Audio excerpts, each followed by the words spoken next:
Olá a todos, eu sou Natália, sou nutricionista, coordenadora do NutriTotal e mestranda pela Faculdade de Medicina da USP. E hoje estou aqui com vocês para concluir a série de conteúdos especial da Semana do Idoso com o tema Autonomia e Qualidade de Vida do Idoso.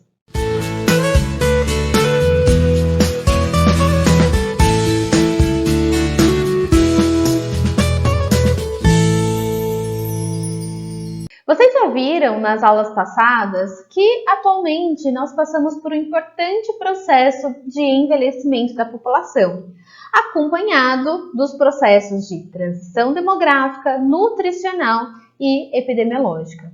Além, é claro, do aumento em número da população idosa, nós observamos também um aumento da expectativa de vida dessas pessoas e também o aumento das doenças crônicas não transmissíveis.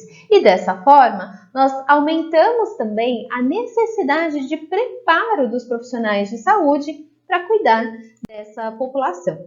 Vocês já viram também que o envelhecimento é cercado de uma série de mudanças fisiológicas que são próprias do envelhecimento e que são independentes da presença ou não das doenças. E que essas alterações, elas são previsíveis, são progressivas e muitas vezes estão associadas com o aumento de doenças no sentido que a presença de determinadas doenças potencializam o surgimento ou o agravamento dessas alterações fisiológicas. Nesse sentido, o que nós podemos entender? Existem duas situações principais vividas pelo idoso. A senescência, que é representada pelo envelhecimento saudável na ausência de doença, e a senilidade, que indica o envelhecimento acompanhado de alguma doença crônica. E nós já discutimos também nos vídeos anteriores que envelhecer de forma saudável está 25% relacionado à genética, mas que o nosso comportamento ao longo da vida e o ambiente no qual nós estamos inseridos tem uma influência maior na forma como nós vamos chegar, então, na terceira idade. Ao longo do envelhecimento, algumas condições são comuns e vão refletir na saúde do idoso, como o sedentarismo, que é uma via de mão dupla, uma vez que o idoso sedentário vai apresentar maior dificuldade para se movimentar ali no dia a dia, e quanto mais ele tiver essa dificuldade para se locomover, mais ele vai se tornando sedentário e dificulta a introdução de uma atividade física no seu dia a dia. Uma outra condição também bastante comum é a subnutrição, que pode estar relacionada com a diminuição na ingestão alimentar, que é até uma alteração fisiológica, assim como as alterações sensoriais e gastrointestinais, que muitas vezes dificultam a ingestão alimentar desse idoso ou a percepção de sabor e, consequentemente, o apetite. Uma outra condição também bastante comum é a resistência anabólica, que gera uma mudança no aproveitamento de proteínas e aminoácidos pelas células desse idoso, e o próprio estresse oxidativo, também já discutido, relacionado com uma das teorias do envelhecimento e que também pode desencadear ali desequilíbrios nos mecanismos de controle e inflamação sistêmica de baixo grau. Tudo isso promove uma desaceleração da atividade metabólica desse idoso, que vai ter um impacto ali direto no consumo energético e no funcionamento dos seus órgãos.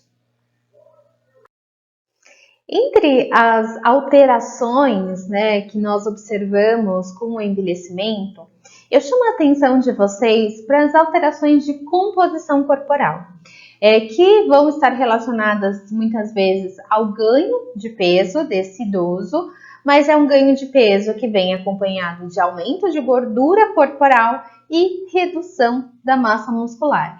E é notável a redução da massa muscular com o envelhecimento, Então aqui na imagem vocês podem observar num corte transversal do que seria o braço de um adulto e o braço de um idoso, em que a gente observa uma redução da massa muscular e aumento do tecido adiposo subcutâneo.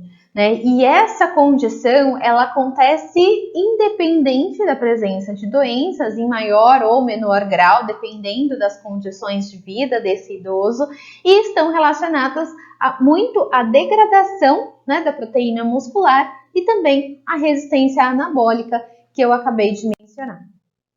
E quais são os fatores, né, relacionados a essa massa muscular no envelhecimento?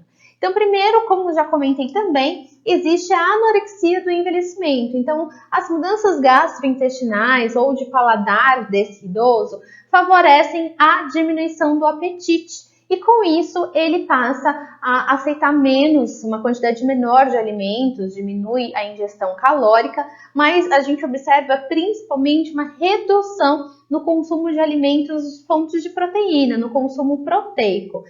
Tanto relacionado à dificuldade de mastigação, muitas vezes por alteração na arcada dentária, como também a dificuldade de digestão das proteínas relacionadas também à questão enzimática, né, de síntese de enzimas de degradação proteica. Além, é claro, né, de outros aspectos que também a gente sabe que estão envolvidos ali com o envelhecimento, como até a questão do poder aquisitivo, poder de compra de alimentos proteicos. Mas, fisiologicamente, a gente tem essa questão de alteração de paladar e de digestão. Nós temos também uma resistência anabólica, né, observada nesse idoso e também uma atividade física, como eu já mencionei, e isso a gente acaba desencadeando um desequilíbrio na síntese proteica. Então, ao mesmo tempo que eu vejo um paciente muitas vezes mais catabólico ou um idoso mais propenso à diminuição de massa muscular, todas as vias anabólicas dele estão mais comprometidas de certa forma, né? Ele demora muito mais para construir uma nova célula muscular se a gente for comparar ele com um adulto. Né? E a presença de doenças e de inflamação, muitas vezes crônica, também aumenta as necessidades proteicas e a gente já sabe que já é mais difícil ainda de atingir essas necessidades proteicas na presença de doenças e de inflamação. Então, todos esses fatores acabam contribuindo para a redução da massa muscular e também o declínio da performance física desse idoso. E quais são os desfechos negativos relacionados a essa condição? Sempre que a gente observa uma diminuição na quantidade muscular e muitas vezes antes do idoso reduzir a quantidade de massa muscular que ele possui, a gente observa uma diminuição na função muscular. Então é aquele idoso que vai perdendo força, que vai perdendo a capacidade de mobilidade, que vai tendo mais dificuldade para caminhar, para levantar de uma cadeira, para exercer ali as suas atividades de vida diária.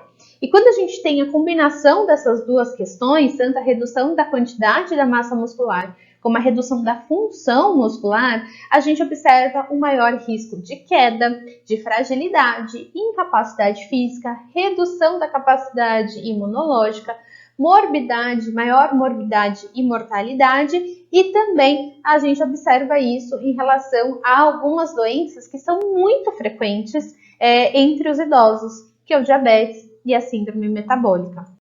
E tudo isso contribui gradativamente para uma redução ali da atividade de vida diária do idoso. Então, o idoso passa a ter gradualmente mais dificuldade para exercer suas atividades do dia a dia, para cuidar da casa, para tomar banho e, consequentemente, a gente observa uma redução na qualidade de vida desse idoso.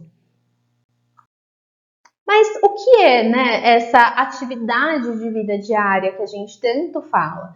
As habilidades são habilidades fundamentais necessárias para ele gerenciar as necessidades físicas básicas, né? E ela indica o início precoce de deficiências e como deverá ser o gerenciamento do cuidado desse idoso. E o que são essas atividades, né? Atividades de higiene pessoal, como tomar um banho, escovar o dente, pentear o próprio cabelo, vestir-se sozinho, ir ao banheiro sozinho. Tem também questões de continência, transferência, deambulação. Então é aquele idoso que passa a ter mais dificuldade, de repente, para levantar de um sofá, caminhar até uma cadeira na cozinha, ou levantar da cama e andar de um cômodo para o outro. E também tem impacto na alimentação, porque muitas vezes, né, em grau máximo, esse idoso passa a ter dificuldade, inclusive, para se alimentar sozinho. E tendo em vista, né, que as pessoas estão vivendo cada vez mais essa perda de autonomia para essas atividades do dia a dia, acabam comprometendo muito a qualidade de vida do idoso. Então, compromete a qualidade de vida, é o idoso que fica mais suscetível à institucionalização ou problemas de saúde relacionados a essa imobilidade. Os custos com saúde também aumentam, né? Então é um idoso que vai muitas vezes precisar de um cuidador ou precisar de um cuidado médico mais pontual. E a gente tem o aumento no risco de mortalidade também para esse idoso que tem uma atividade de vida diária reduzida. E não só uma atividade de vida diária, mas é importante a gente falar também da atividade instrumental de vida diária, que diz respeito à administração financeira e de medicamentos, por exemplo. Então, não é só a capacidade física ali de se locomover que vai comprometer a qualidade de vida do idoso, mas também as suas habilidades cognitivas de raciocínio, de planejamento, de habilidades motoras, de equilíbrio e de destreza, como, por exemplo, conseguir segurar um garfo para levar a comida à boca, e habilidades perceptivas, como as habilidades sensoriais, de sentir o sabor, de sentir o olfato. Então, também são reconhecidas como atividade instrumental de vida diária e que também vão ter uma relação com a qualidade de vida do idoso. E o que os estudos apontam é que existe uma relação entre a massa muscular, tanto em qualidade como em quantidade, e a atividade física com essas atividades de vida diária. Então, quanto mais preservada a massa muscular desse idoso e quanto maior a sua capacidade para a atividade física, de certa forma, ele previne, né? Existe uma prevenção para a perda dessas atividades instrumentais de vida diária ou mesmo as atividades de vida diária já mencionadas. Em que os estudos dizem, né, a respeito e comprovam a respeito disso? Eu trouxe aqui 2 exemplos para vocês.